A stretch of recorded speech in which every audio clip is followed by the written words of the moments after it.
heard gunshots, I heard running. I heard gunshots, I heard running. You know, and I'm thinking, well, what's going on back here? And that's what made me think that they were having, because at the time I didn't know where the gunman was. And so still, you didn't know it was Schumacher in his home. I just kept hearing gunshots. I kept hearing gunshots, and I kept knowing that something was going on in my alleyway. And so I assumed, well, what happened? Did Moser or did this cop run into the suspect in the alleyway and they had a gunfight in the alleyway? I mean, that's what I was assuming, you know, because I didn't know what was going on. And then I started hearing it breathe.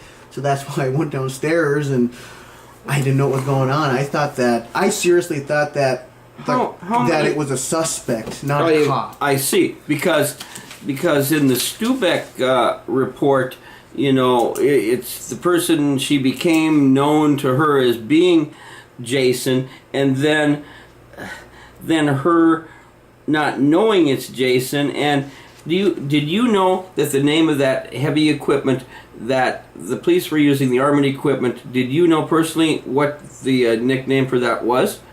I didn't until after the fact. All right. I'm here, Heather Stubeck, at this interview of her at Davies High School is using nomenclature like the Bearcat is just part of her natural vocabulary. Yeah, no, I kept pronouncing it as I guess I assumed it was the SWAT truck. That's kind of what I assumed it was. You know what I mean? Yeah, like a SWAT truck.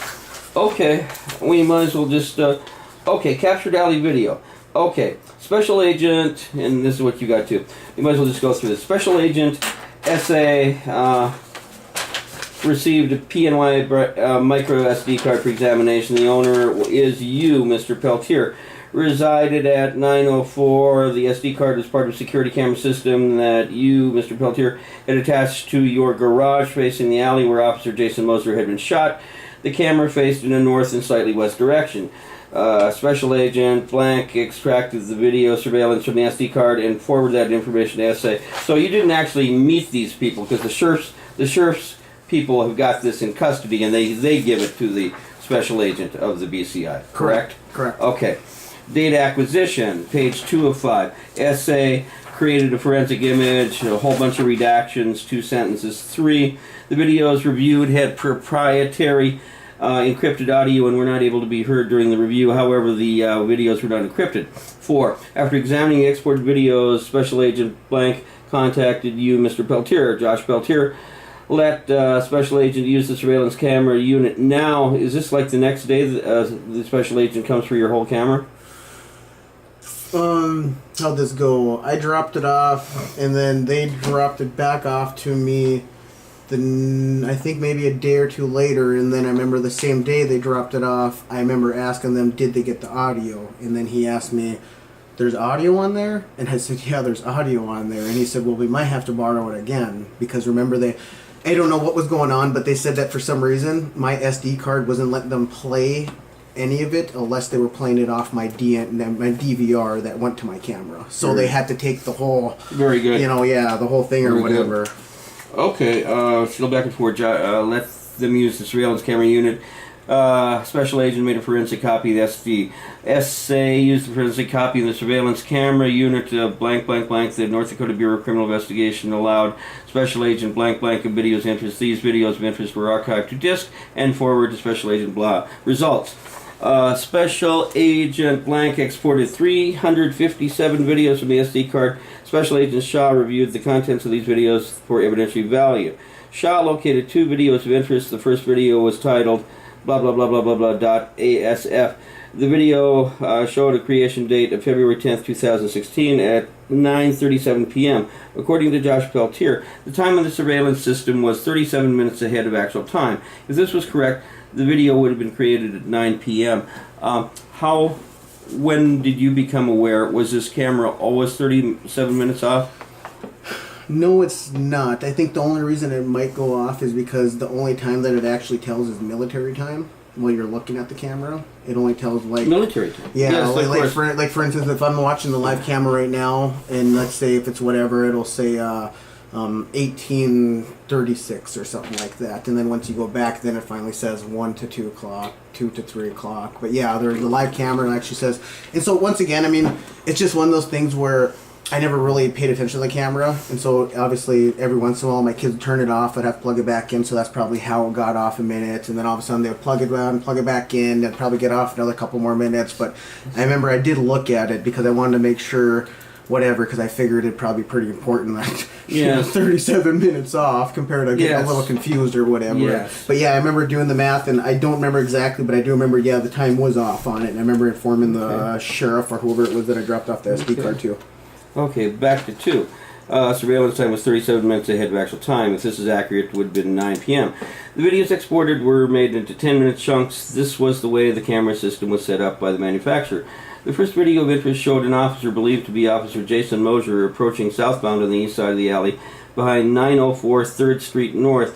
During the officer's approach, at least one security light turned on, illuminating the alleyway for a short time. Would that be the moment that the forum or the WDAY, their picture on TV showed him illuminated? Is that the moment of illumination? Nope. No. There's that alleyway. You were not able to go through the alleyway without getting noticed because there was literally like 3 motion lights that my neighbors have. I have security camera. Above my garage, there was literally an actual street light, whatever you want to call. Okay. So I literally lit up the whole thing, and the only reason why it looked like that is because it's night vision too. So the night vision's kind of kicking in. See. The night vision's kicking in with the light on top. You know what I mean? And the light on top wasn't. I mean, it's one of those huge big bulbs, so it let out more of a blue color instead of yellow. Yes. But otherwise, yeah, no, I mean, if you watch the camera, I think if I'm even right, it does show, you can see like the motion light turned on when Moser's walking down the alleyway and blah, blah, blah. Okay. Here we go. Okay. Set up by the manufacturer. First video, during the officer's approach, there's at least one security lighted on, illuminating the alleyway for a short time. 5, then the officer is seen stopping in front of the garage behind 904 3rd Street North in clear view of the camera. The officer was then seen walking to the west, out of sight of the camera. The following is a timeline of what was heard by a special agent after the officer walked to the west, just out of camera view. Okay, now page 3, very illuminating, I guess. 7, in the following timeline, the 2 times listed are the actual times listed on the video, followed by the adjusted time of approximately 37 minutes. The timeline is as follows. We're just going to go with the parenthesized time, the true time, rather than the off time. 9:06:24 p.m., 2 gunshots were heard in the alley, followed by inaudible traffic, radio traffic. 9:06:40, 1 gunshot is heard in the alley. From 9:06:40 to 9:08:20, footsteps in the snow can be heard. 9:08:20, several gunshots are heard in the alley, followed by someone running in the background.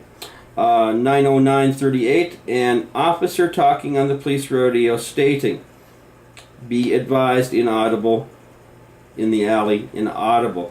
Do you have any recollection or thoughts of what those inaudible utterances might have been? Are you talking whenever the cop found Moser?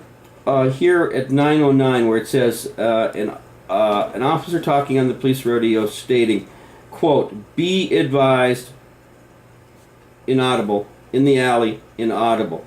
So we have little phrases or a word or something that cannot be heard to the people deciphering this video audio card of yours. Were you watching your thing in the basement at that moment?